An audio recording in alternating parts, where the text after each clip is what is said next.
Olá pessoal, meu nome é Samara, eu sou professora de Química e fui convidada pelo grupo para falar um pouquinho, sobre a minha experiência, sobre as minhas impressões sobre o novo ensino médio.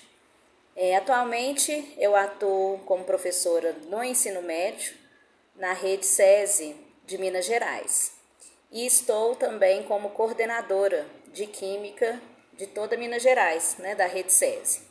Então eu pude acompanhar de perto a implantação do novo ensino médio na rede SESI. Antes disso, eu fui professora em algumas escolas aqui da região onde eu moro. Então eu estou lecionando desde o ano de 2011. Eu formei em Química pela UFMG e desde então, desde a minha formatura, eu atuo como professora. Antes eu trabalhava como técnica em Química, então eu tenho também a formação técnica. E por causa da sala de aula, eu resolvi fazer uma pós-graduação. Então atualmente eu sou também pós-graduada em neurociências. Então eu consigo trazer assim, uma bagagem de experiência que eu espero conseguir passar para vocês um pouquinho, que vocês consigam também aproveitar e utilizar isso dentro da graduação. Bom, o novo ensino médio é um desafio para todos os professores. Isso porque nós não fomos preparados para essa realidade, Então, como eu disse, eu graduei em 2011 e não tinha, essa nova base. E isso significa que eu tive que buscar uma complementação, E isso eu fiz através de cursos, cursos oferecidos pela rede SEDES mesmo. Não sei qual seria a realidade de outros professores, se outros professores também teriam acesso a essas formações. Mas eu só consegui ficar por dentro das exigências do novo ensino médio estudando de forma autônoma. Então, essa questão da gente sempre estar atualizado é uma premissa. A gente forma, mas é no mercado de trabalho que a gente percebe as nossas lacunas, os nossos gaps. E a gente acaba tendo que correr atrás sozinhos, E foi o que eu fiz. Então eu fiz alguns cursos sobre a base, sobre o novo ensino médio, justamente para me capacitar para essa realidade, Porque como coordenadora sou eu que escrevo os planos de curso de Química, então tem que estar por dentro das novidades, de todos esses acréscimos que vieram aí com a BNCC.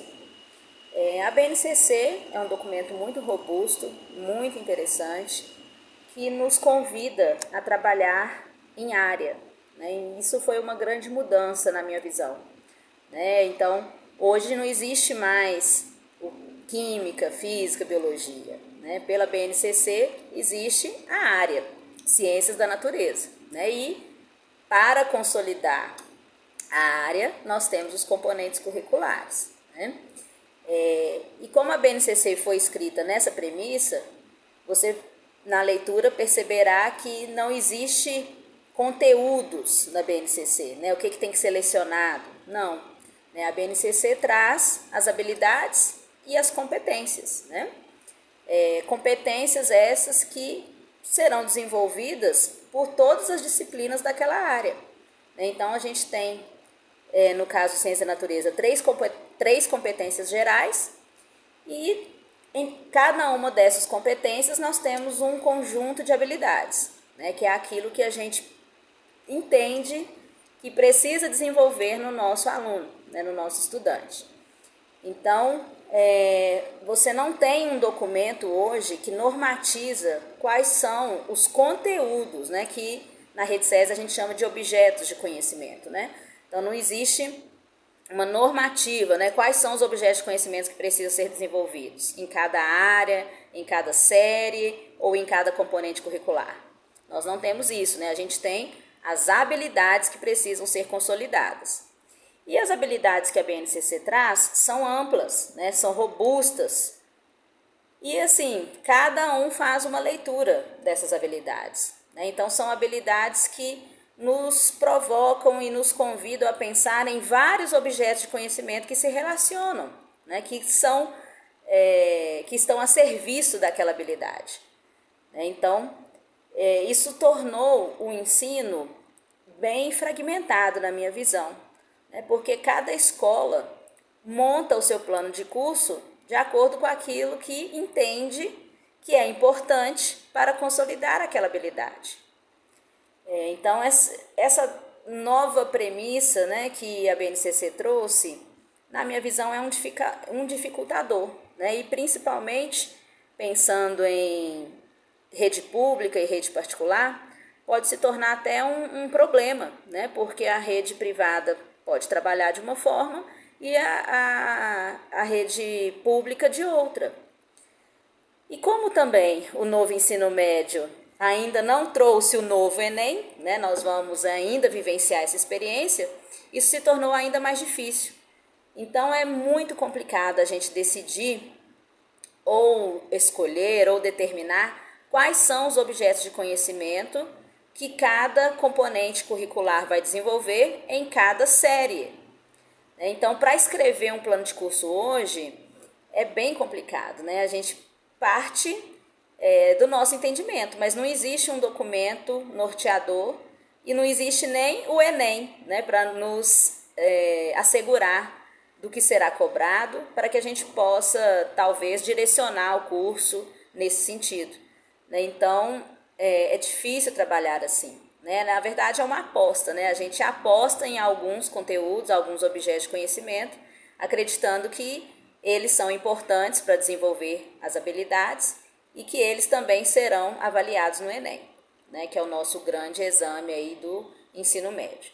Então, na minha visão, um principal desafio que os professores enfrentam é esse, né? É conseguir montar uma aula, fazer um planejamento de aula coerente com a BNCC, né? E que traga todo o suporte, toda a base para que o aluno possa se desenvolver e também ser capaz de passar em exames externos, né? Então, isso para mim é um dos grandes problemas.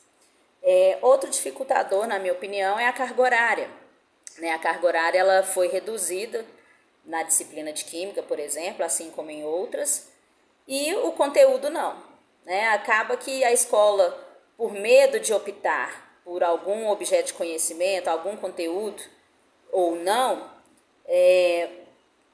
muitas escolas optaram por deixar, né? Então, é o caso da rede onde eu trabalho, né? Todos os objetos de conhecimento, todos os conteúdos continuam, né? Os mesmos de antes do novo ensino médio, só que com a carga horária reduzida, né? Antes eu tinha, por exemplo, 4 horas aulas semanais e hoje eu tenho 2 horas aulas semanais para desenvolver o mesmo conteúdo, as mesmas habilidades.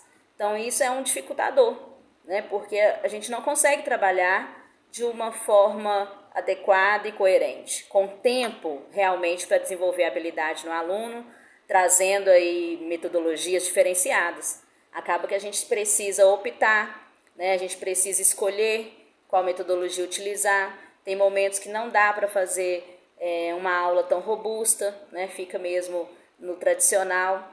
Então, isso para mim é um grande dificultador, né? E acredito que não é só a minha realidade, né?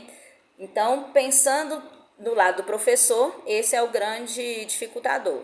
Pensando para o lado do aluno, eu acredito que também fica difícil dele estudar sem saber o que será cobrado no Enem, né? Então, pensando em provas externas, isso também é um problema. Como que o aluno vai estudar? O que ele vai estudar? Ele não sabe nem o que vai cair, ainda não tem a matriz, né, do Enem adaptado ao novo ensino médio. Então, isso é um grande problema que estamos enfrentando atualmente. Na minha visão, o novo ensino médio, ele é interessante, né? Essa ideia do aluno poder escolher, né, qual itinerário seguir é muito legal, né? O aluno acaba se engajando mais. No entanto, eu falo de um lugar privilegiado, né, que é professora da rede particular. Na rede pública eu não sei como se dá, né, como isso tem acontecido. Mas na rede particular, os alunos têm sim acesso a pelo menos 2 opções de itinerário. A rede que eu trabalho oferece, né, essas 2 opções. Nós temos a opção do itinerário, que é o aprofundamento em ciências da natureza e ciências humanas, e a outra opção é o aprofundamento em matemática e linguagens. Então, os alunos optam, né, por qual itinerário seguir, e eles podem mudar de itinerário também, né, no meio do caminho, se desejarem. Os itinerários trazem, sim, disciplinas, né, conteúdos que ajudam na formação desse estudante, né, ajuda na formação do estudante como cidadão, como um atuante aí no mercado de trabalho. Os itinerários da rede que eu trabalho, né, foram muito bem pensados, então ele traz uma bagagem interessante para o aluno. Mas, com esse dificultador da carga horária, infelizmente, alguns profissionais utilizam a carga horária do itinerário para finalizar conteúdos e habilidades da formação geral básica. Então, o itinerário fica como se fosse um extra, né? Ele não é visto por muitos profissionais e também por muitos alunos como uma forma de aprofundar, mas sim algo que não tem nada a ver com o que ele precisa estudar, algo que ele não precisa focar. Então, infelizmente, é necessário uma mudança mesmo de visão, uma mudança de cultura, para que todos possam enxergar os itinerários como um aprofundamento, né, como uma forma de entender mais sobre o assunto e assim consolidar ainda mais uma habilidade. Então, acredito que a gente está num caminho, né, de um processo, estamos nesse processo de adaptação. Vamos aí ter uma nova modalidade de ensino médio, né, a partir do ano que vem, com uma carga horária maior.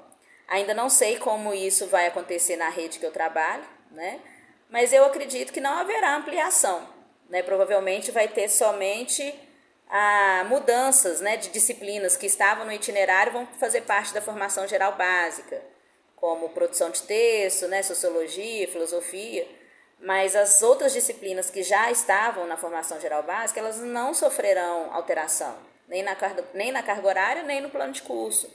Então, continuará esse problema, né? A gente ainda vai precisar se desdobrar para conseguir cumprir todo o plano de curso, conseguir desenvolver todas as habilidades nos alunos com essa carga horária reduzida.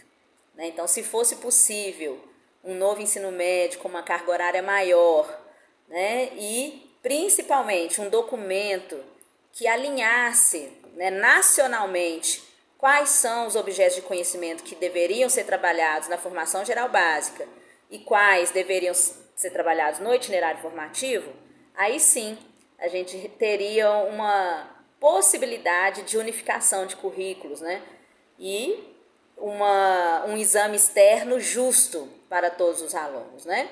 Mas do jeito que é atualmente, o que eu percebo é que cada vez mais está discrepante a realidade quando a gente compara o aluno da escola pública e o aluno da escola privada, né? Infelizmente. Então, esse é o meu posicionamento, eu espero ter contribuído, né? Muito obrigada e até uma próxima.